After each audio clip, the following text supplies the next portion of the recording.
Good morning बच्चों आज हम आप सबको हिंदी सेकंड में पाठ 9 संज्ञा समझाने जा रहे हैं। तो बेटा संज्ञा आप लोग पढ़े भी हैं और बहुत अच्छे से आप 6 में भी समझे, फिर उसके बाद 7th में समझने जा रहे हैं। तो जो समझाने चल रहे हैं बेटा उसको ध्यान से समझिएगा। तो सबसे पहले संज्ञा किसे कहते हैं कि किसी व्यक्ति, वस्तु तथा स्थान के नाम को हम क्या कहते हैं?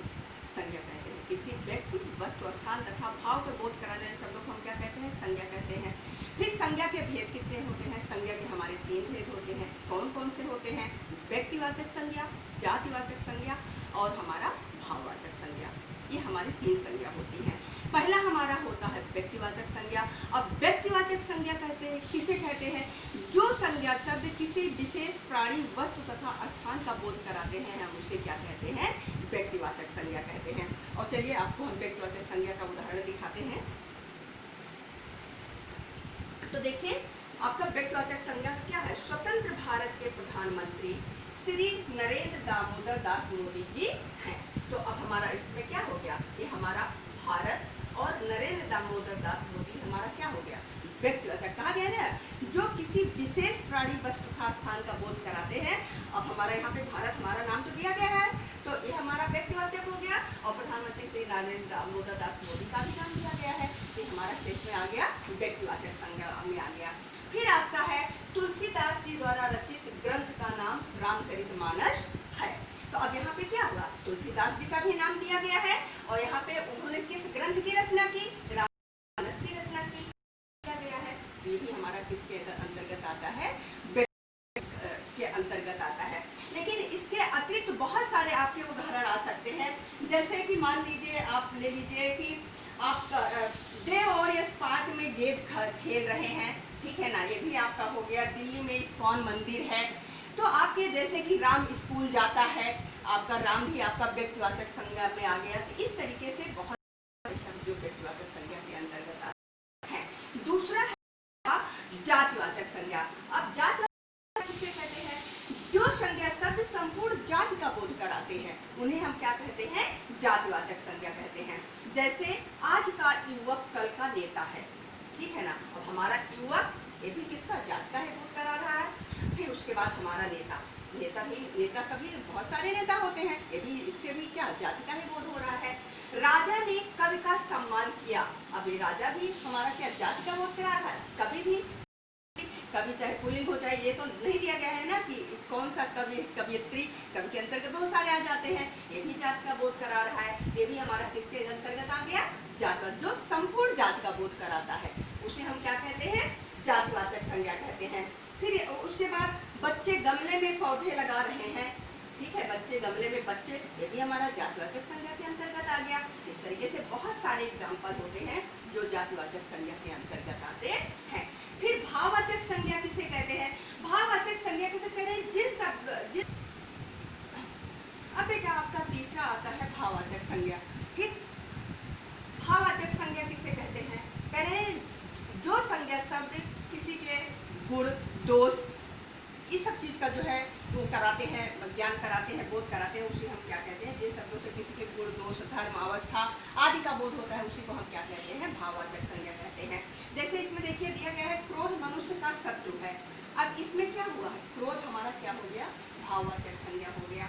ठीक, अब क्रोध आपका भाववाचक संज्ञा हो गया। अब सबसे बड़ी चीज यही है कि भाववाचक संज्ञा की हम पहचान कैसे करते हैं? बेटा भाववाचक संज्ञा की पहचान सबसे बड़ी ऐसी होती है कि जिसको हम केवल एहसास कर सकते हैं लेकिन हम उसको जो है स्पर्श नहीं कर सकते हैं, उसी को हम भाववाचक संज्ञा कहते हैं। जैसे कि मान लीजिए परशुराम को क्रोध आ गया, तो परशुराम को तो हम स्पर्श कर सकते हैं लेकिन उनके क्रोध को केवल एहसास कर सकते हैं, स्पर्श नहीं कर सकते हैं।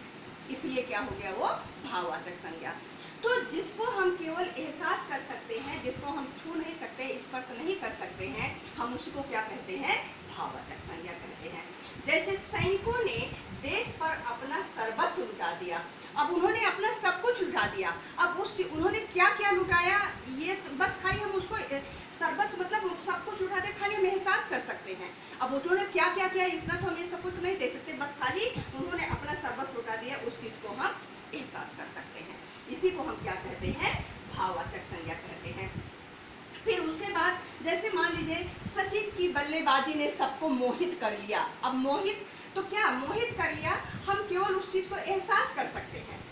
सबको मोहित कर लिया, जितने दर्शक लोग बैठे रहते हैं, क्या होता है जब बल्लेबाजी करते हैं सचिन तेंदुलकर तो सब लोग क्या देखकर खुश हो जाते हैं, प्रसन्न हो जाते हैं। तो जो प्रसन्नता है या मोहित करना, ये सब चीज को हम केवल एहसास, खुशी को अपने हम एहसास कर सकते हैं। उसको हम क्या करते हैं, ना तो छू सकते हैं, मतलब कि ना तो स्पर्श कर सकते हैं, बस केवल हम एहसास कर सकते हैं। ये हमारा बेटा हो गया भाववाचक संज्ञा। ठीक, फिर उसके बाद इन 3 संज्ञा के अतिरिक्त आपके संज्ञा के अन्य भेद भी आते हैं, जिसके अंतर्गत आपके 2 भेद होते हैं। 2 भेद में आपका पहला है द्रव्यवाचक संज्ञा और दूसरा है समूहवाचक संज्ञा। अब द्रव्यवाचक द्रव्य या ज्ञान कराते हैं, उसे हम द्रव्य कहते हैं। जैसे सरसों का स्वास्थ्यवर्धक होता है। अब यहाँ पे क्या हो गया, तो हमारा तेल है, ये तेल हमारा क्या द्रव्यवाचक के अंतर्गत आ गया। ठीक है ना, तेल हमारा किसके अंतर्गत आया, द्रव्य के अंतर्गत।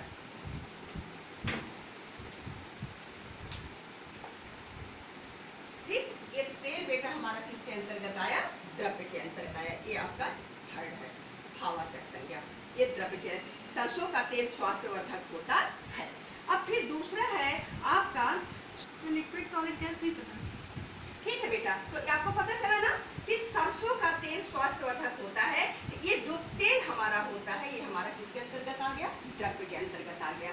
फिर आपका दूसरा है सोना कीमती धातु है। अब इसमें क्या होगा, ये हमारा सोना, सोना को भी तो क्या करते हैं हम, तपा के उसको गला के तभी तो उसका जेवर बनाते हैं ना। उसको खूब तपाते हैं, उस सोने को गलाते हैं पहले, फिर उसको तपा के खूब अच्छे से उसको पीट के तभी तो उसका कोई जेवर बनाते हैं ना। ये हमारा क्या हो गया, सोना हमारा क्या हो गया, ये हमारा द्रव्यवाचक के अंतर्गत आ गया। फिर आपका दूसरा है समूहवाचक संज्ञा।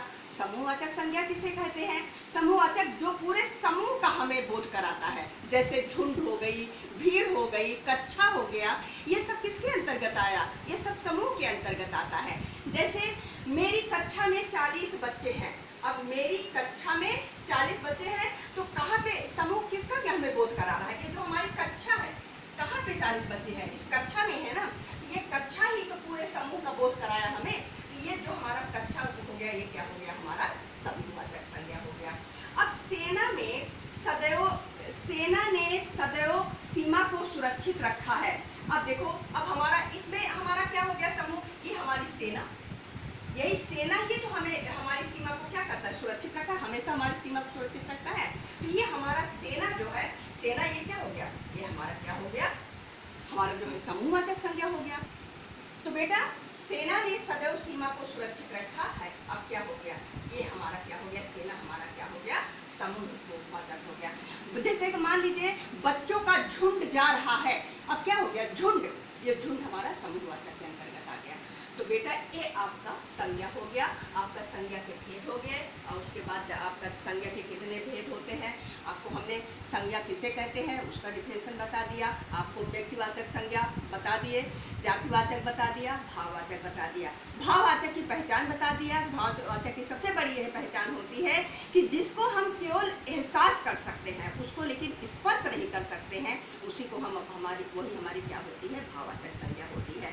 आपको जातिवाचक जो संपूर्ण जाति का बोध कराता है वो जातिवाचक संज्ञा हो गया। जो किसी विशेष प्राणी वस्तु स्थान का बोध कराता है वो हमारा व्यक्तिवाचक संज्ञा हो गया। ये हमारा क्या हो गया, ये हमारे तीनों संज्ञा हो गई। और उसके बाद जो है उसके बाद हमारा जो द्रव्य अन्य में कौन सा आ गया, हमारा द्रव्यवाचक हो गया, ठीक है ना, और समूहवाचक हो गया। तो पूरा चैप्टर बेटा हमने आपको अच्छे से समझा दिया। हमें विश्वास है कि आप लोग समझ भी गए होंगे। आपको एक्सरसाइज देंगे करने के लिए, उसको करने की कोशिश करिएगा। अगर कोई चीज़ समझ में नहीं आएगा तो हमसे ज़रूर पूछिएगा।